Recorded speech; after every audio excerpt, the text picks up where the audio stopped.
Vertical break પ્રકાર pantograph પ્રકારના આઇસોલેટરની રચના છે. તો આમાં ઇન્સ્યુલેટર કોલમ મૂકેલા છે. બે ઇન્સ્યુલેટર કોલમનો ઉપયોગ થાય છે. એક ફિક્સ્ડ હોય છે અને એક મૂવિંગ હોય છે. પોર્સેલિન અથવા તો કમ્પોઝિટ પોલિમર એટલે કે મિશ્ર પોલિમરમાંથી બનેલા તેઓ લાઈવ ભાગ અને ગ્રાઉન્ડેડ સપોર્ટ સ્ટ્રક્ચર વચ્ચે જરૂરી ઇન્સ્યુલેશન પૂરું પાડવાનું કામ કરે છે.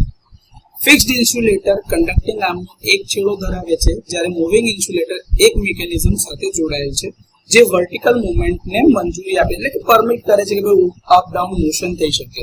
તો જો અહીંયા તમે આકૃતિમાં જોઈ શકતા હોય અને ફિગરમાં તમને બતાવ્યું છે કે આ એક આપણું સોલિડ સપોર્ટ ઇન્સ્યુલેટર છે એક, અને આ જે બીજું ઇન્સ્યુલેટર જે છે એ રોટરી ઇન્સ્યુલેટર છે કે જે ફરી શકે છે, જેની મૂવમેન્ટ થઈ શકે છે અને એ ફરે છે આ ઓપરેટિંગ મિકેનિઝમની મદદથી.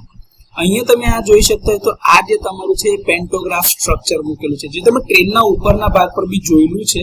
આ એ જ પ્રકારનું પેન્ટોગ્રાફ સ્ટ્રક્ચર છે આઇસોલેટરમાં.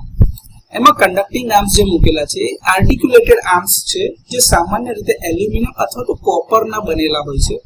આ પેન્ટોગ્રાફ રચનામાં મિકેનિકલ સ્ટેબિલિટી જાળવવા અને વર્ટિકલ મુવમેન્ટ એટલે કે આ વર્ટિકલ મુવમેન્ટ જે છે એ થઈ શકવા માટે ધરીવાળા એટલે કે પિવોટેડ જોઇન્ટ્સ મૂકેલા છે. જો તમને દેખાય છે આ પિવોટ કરેલા હોય, આ એક આવી રીતે પિવોટેડ જોઇન્ટ્સ મૂકેલા હોય છે. ત્યારે જ્યારે હવે બંધ થાય છે એટલે કે કન્ડક્ટ થાય છે ત્યારે તે કન્ડક્ટિંગ આર્મ સર્કિટને જોડે છે. અહીંયા કરતી આ બે ભાગ જે દેખાય છે તમે મારી આંગળીના આ એ સર્કિટ જોડે એટલે કે બસબાર સાથે કનેક્ટ થઈ જાય છે અને જ્યારે તેઓ ખોલવામાં આવે છે ત્યારે તેઓ વર્ટિકલી ડાઉન મોશન આવી રીતે કરે છે અને આવી રીતે નીચે તરફ જાય છે. હવે નીચે જતા હોય છે ત્યારે સર્કિટ બ્રેક થાય છે. હવે સીધી વસ્તુ છે કે કોન્ટેક્ટ છૂટે એટલે કે સર્કિટ ઓપન થઈ ગઈ એટલે કે કરંટ વહેતો બંધ થઈ જાય છે અને આ એક વિઝિબલ આઇસોલેશન કે દેખાય છે કે ભાઈ સર્કિટ કનેક્ટ થયેલી નથી. તે મેન્યુઅલી અથવા તો મોટર દ્વારા તો મિકેનિકલ ડ્રાઈવ દ્વારા એને ઓપરેટ કરી શકાય છે. મૂવિંગ ઇન્સ્યુલેટર સાથે જોડાયેલ છે અને પેન્ટોગ્રાફ આર્મ્સના વર્ટિકલ લિફ્ટિંગ એટલે કે ઉપર કરવું અને લોવરિંગ એટલે કે નીચે કરવાને નિયંત્રિત કરે છે, જે ગમે તેવા વાતાવરણ એટલે કે ગમે તે પરિસ્થિતિમાં, ગમે તેવો વરસાદ, વાવાઝોડા કે ગમે તેવી પરિસ્થિતિમાં પણ ઝડપી અને વિશ્વસનીય કામગીરી સુનિશ્ચિત કરે છે.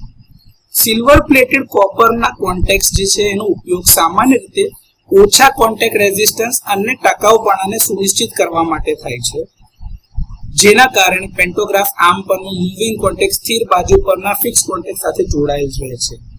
આર્કિંગને ટાળવા માટે યોગ્ય સંપર્ક દબાણ એટલે કે કોન્ટેક્ટ પ્રેશર જાળવવામાં આવે છે. સમગ્ર એસેમ્બલી જે છે એ ગેલ્વેનાઇઝ્ડ સ્ટીલના બેઝ ફ્રેમ અથવા તો એવા એક સપોર્ટ સ્ટ્રક્ચર ઉપર માઉન્ટ કરેલ હોય છે, જે પવન અથવા તો ભૂકંપના ઝટકા જેવા પર્યાવરણીય વિષમ પરિસ્થિતિની સામે બી ટકી શકે છે એટલે કે એનો સામનો કરવા માટે સક્ષમ છે. તો આ રીતે પેન્ટોગ્રાફ પ્રકારના વર્ટિકલ બ્રેક આઇસોલેટરની રચના હોય છે.